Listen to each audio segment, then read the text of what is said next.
Un masque revitalisant minute. Et oui, donc Alexandra, rapide, très rapide, parce que c'est vrai qu'on va essayer jusqu'à Noël d'avoir plein de petites astuces pour préparer les fêtes de Noël en faisant des économies et en étant un peu différent.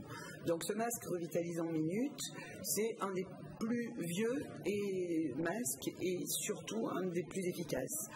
On prend un jaune d'œuf qu'on mélange à une cuillère à café d'huile d'olive. Et on mélange bien, on applique sur visage et cou, on garde minimum 5 minutes, on rince à l'eau tiède et on a un visage qui a tout d'un coup repris bonne mine. D'accord, donc ça ça ressource un petit peu la peau, c'est ça, ça la nourrit aussi, ça redonne bonne mine. Ouais. Et après il suffit de l'hydrater un petit peu. Donc ce qui serait peut-être bien, c'est d'en faire un par semaine jusqu'aux fêtes de fin d'année. Et on sera magnifique. Et on sera magnifique. Quelle bonne idée. Et après on continue. Après on peut continuer, bien sûr. On continue toute l'année. Ensuite, accélérer le refroidissement du champagne. Ça peut être pratique. Oui, si on arrive avec une bouteille de champagne qui n'est pas fraîche. Voilà, c'est-à-dire que ce sont vos invités qui apportent le champagne. Évidemment, vous n'avez pas le temps de le mettre au congélateur. Et même si c'est vous qui êtes chargé du champagne, vous avez complètement oublié de le mettre au congélo. Donc, souci. Sauf que cette vieille astuce va vous permettre de le boire aussi frais que s'il sortait du frigo. Donc vous prenez votre seau à champagne, vous le remplissez vous mettez votre bouteille de champagne dedans, vous ajoutez vos glaçons et surtout une grosse poignée de gros sel.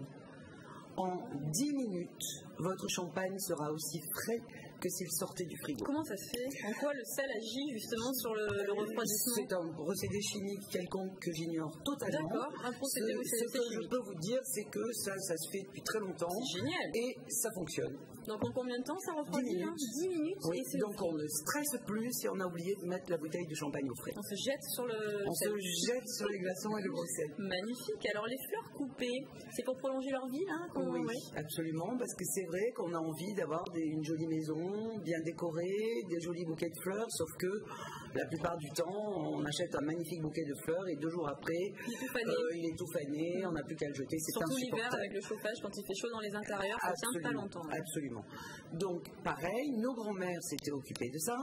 Oui. D'abord, quand vous arrivez avec votre bouquet à la maison, vous coupez avec une paire de ciseaux en biais, 1 ou 2 mm de la tige. Ensuite, vous mettez votre bouquet de fleurs dans l'eau, sauf que vous ajoutez soit un cachet d'aspirine non effervescent, soit un morceau de sucre. Ah bon. Et enfin... Vous saviez, Béa? Oui. Et parfois une pièce... Non, ça je ne sais pas. Dans les fontaines, en Italie, ça je ne sais pas. Ça je ne sais pas. Je ne sais pas. En revanche, il ne faut absolument pas oublier non plus d'enlever toutes les feuilles qui risqueraient d'être dans l'eau du vase. D'accord. Donc on enlève délicatement les feuilles qui pourraient tremper au risque de faire pourrir le bouquet de fleurs. Donc je vous assure qu'avec cette vieille méthode, vous conserverez vos bouquets bien plus longtemps. C'est-à-dire environ une semaine? C'est-à-dire, alors, bon, si vous pouvez, le soir, c'est bien de le mettre dans une pièce quand même un petit peu plus fraîche et pas le mettre trop près d'un radiateur.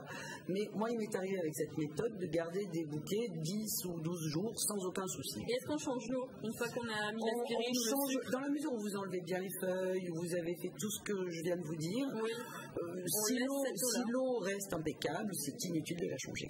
Parce que c'est mieux qu'elle soit à température ambiante plutôt que trop fraîche. D'accord. Et dernière petite astuce du jour, faire mûrir rapidement des avocats. Alors pareil, on a peut-être envie de faire des avocats aux crevettes. Et évidemment aujourd'hui, on ne trouve jamais des avocats mûrs comme il convient. Alors là, c'est une astuce qui marche également à tous les coups.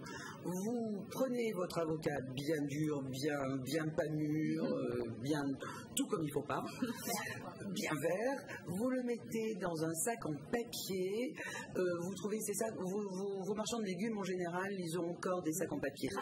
Kraft, exactement. Donc vous mettez votre avocat dans un sac Kraft avec une banane.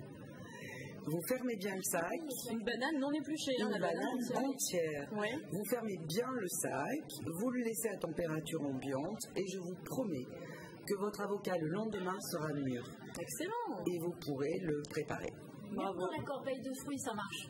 Moi, je le fais, ça. La banane contre l'avocat. Oui, non, mais c'est bête, hein, mais c'est vrai qu'ils discutent entre eux, là, et ils se mettent ensemble dans une même... Tout à fait, il y a quelque temps, je vous avais expliqué que pour conserver des pommes de terre, il fallait les mettre à côté de pommes. Donc voilà, l'avocat et la banane. Le sachet en papier craft, c'est juste pour accélérer le mûrissement. Le processus. Merci beaucoup, Catherine. Bravo pour ces idées, en tout cas. Et puis on retrouve tout ça dans votre livre Recettes et astuces d'autres fois pour aujourd'hui, qui peut être bien évidemment une très bonne idée cadeau pour Noël, moi je dis, parce qu'il est super le livre de Catherine. Allez, tout de suite, là on passe à la rubrique quartier.